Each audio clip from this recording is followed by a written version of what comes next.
आवाज जनता की। गोली मारने की प्रमुख वजह थी कि वो ये प्रेम प्रसंग का मामला था, लव ट्रायंगल था, तो इसे पसंद नहीं था कि वो युवती और किसी से बात करे।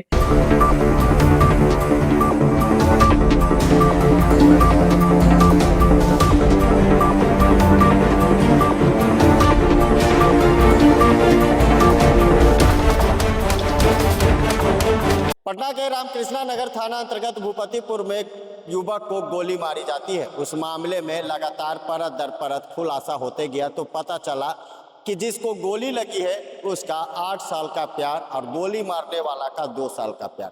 लेकिन आखिर वो नौबत क्यों आ गई कि एक अनाथ और दो बीमार, एक अस्पताल तो दूसरा जेल तो तीसरा अपने घर में। नमस्कार, प्रणाम, मैं हूं राजन कुमार, आप बने हुए न्यूज पेयर के साथ। देखिए जिस तरीके से युवक को गोली मारी गई है, युवक की स्थिति अभी खतरे से बाहर है, लेकिन इस मामले में ईस्ट एसपी परिचय कुमार ने बड़ा खुलासा करते हुए कहा कि जिस तरीके से छापेमारी की गई और युवक की पहचान और उसकी गिरफ्तारी हुई और निशानदेही पर छापेमारी हुई तो लाखों का शराब और 2 पिस्टल और कई कारतूस ने पुलिस ने बरामद किया। यानी ये युवक शराब माफिया भी कहीं ना कहीं बताया जा रहा है। लेकिन जिस तरीके से फ़ोन पर पहले गाली गलौज होता है और उसके बाद ऑन द स्पॉट पहुंचता है बाइक से, तो दोनों तरफ से 3 से 4 युवक पहुंचते हैं। पहले तो जमकर मारपीट होती है, लेकिन उसके बाद युवक गोली चला देता है। आनन फानन में लड़की भी अस्पताल पहुंचती है। आखिर देखिए मामला निकल कर कब आया, जब एक युवक 8 साल से प्रेम प्रसंग में था और वही जब लड़की जिम जाने लगी तो गोली मारने वाला भी जिम जाने लगा। अट्रैक्शन हुआ, बात हुआ, पहले प्रेमी को नागवारा गुजरा और जिस तरीके से उसने मना किया और जो 2 साल का प्रेमी था वो इस घटना को अंजाम दे दिया। इस तमाम मामले को लेकर ईस्ट एसपी परिचय कुमार क्या कुछ बता रहे, जरा वो सुनिए।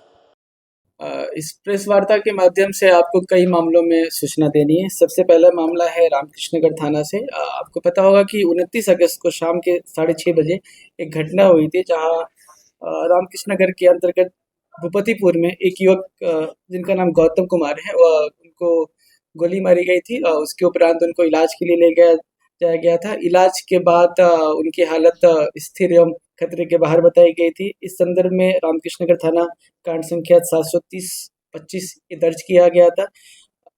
मामले की गंभीरता को देखते हुए एक स्पेशल टीम का गठन किया गया था SDPO 2 सदर के नेतृत्व में। साथ ही साथ इस स्पेशल टीम में परसा बाजार SHO, बाईपास SHO और जो SIU की टीम है वो भी थी। तो इस मामले की गंभीरता को देखते हुए टेक्निकल एविडेंस और मानवीय साक्ष्य के आधार पर घटना का उद्भेदन करते हुए जो प्रमुख अभिषेक है अभियुक्त है, जिसका नाम अभिषेक कुमार, पिता का नाम संजय राय और ये बेउर का रहने वाला है। इसकी गिरफ्तारी अरवल जिला से की गई। ये घटना करने के बाद पहले जहानाबाद भागा, जहानाबाद के बाद अरवल भागा, तो वहाँ से इसकी गिरफ्तारी की गई। साथ ही साथ इसके घर से पहले 9mm के 6 बुलेट्स बरामद किए गए थे। इस संदर्भ में बेउर थाना कांड संख्या 480-25 भी दर्ज किया गया था। इसके साथ साथ 2 अन्य पिस्टल भी बरामद किए गए। वो 2 में से एक पिस्टल का इस्तेमाल घटना में हुआ था। 4 मैगजीन बरामद किया गया, 4 और कारतूस बरामद किए गए। उसके अलावा एक खोखा बरामद किया गया। घटना में इस्तेमाल किया हुआ बाइक पल्सर 220 भी बरामद किया गया। 2 मोबाइल फ़ोन बरामद किए गए और घटना में संलिप्त अन्य अभियुक्तों के बारे में भी हमें जानकारी मिली। साथ ही साथ अभियुक्त की निशानदेही पे जो इनके अन्य ठिकाने हैं, अन्य ठिकानों पे भी हमने रेड किया, तो कुल 220 लीटर शराब भी बरामद हुआ, विदेशी शराब, और ये पूरे 9 ब्रांड के थे और 815 बोतल थे। तो ये भी स्पष्ट था कि ये इन युवकों के द्वारा शराब का कारोबार भी किया जा रहा था और शराब के कारोबार से ही इन लोगों ने हथियार भी खरीदा था और उस हथियार का इस्तेमाल इस घटना में हुआ था। ये घटना कारित होने का प्रमुख कारण ये प्रेम प्रसंग बताया गया है। ये बेसिकली लव ट्रायंगल का मामला था, जिसके कारण ये घटना कारित हुई थी। बाकी 7 अभियुक्तों की गिरफ्तारी के लिए भी गिरफ्तारी सुनिश्चित कर ली। सर ऐसा क्या हो गया था कि ये हत्या करने को उतारू? जी जैसा कि मैंने आपको बताया कि यह घटना जो हुई थी गोली वाली, यह प्रेम प्रसंग में हुई थी। यह व्यक्ति अभिषेक जो अभियुक्त है और जो जख्मी व्यक्ति है विक्टिम, दोनों ही एक युवती को पसंद करते थे। उसी के कारण ये घटना घटित हुई। उसी के मामले में इनका आपस में वाद विवाद हुआ और ये घटना हुई।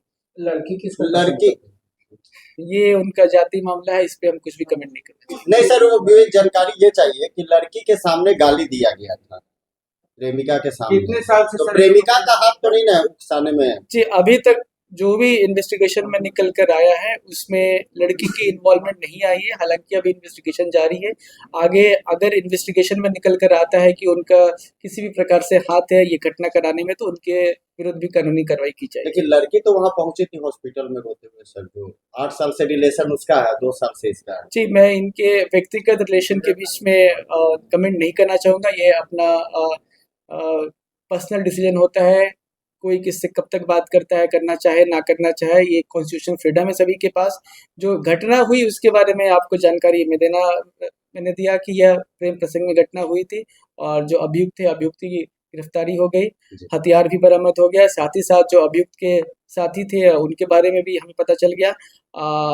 शराब के कारोबार का भी भंडाफोड़ हुआ और शराब के पैसे का इस्तेमाल करके जो हथियार खरीदा जा रहा था उसके बारे में भी उसकी भी हुई बरामदगी हुई। सर पूछताछ गोली मारने की प्रमुख वजह थी कि वो ये प्रेम प्रसंग का मामला था, लव ट्रायंगल था, तो इसे पसंद नहीं था कि वो युवती और किसी से बात करे और आपस में इनकी गाली गलौज भी हुई थी। तो इस गाली गलौज के कारण ही इनको बुलाकर वहाँ गोली मारी गई थी। सर हत्या करने के बाद भागा तो कहाँ भागा? जी गोली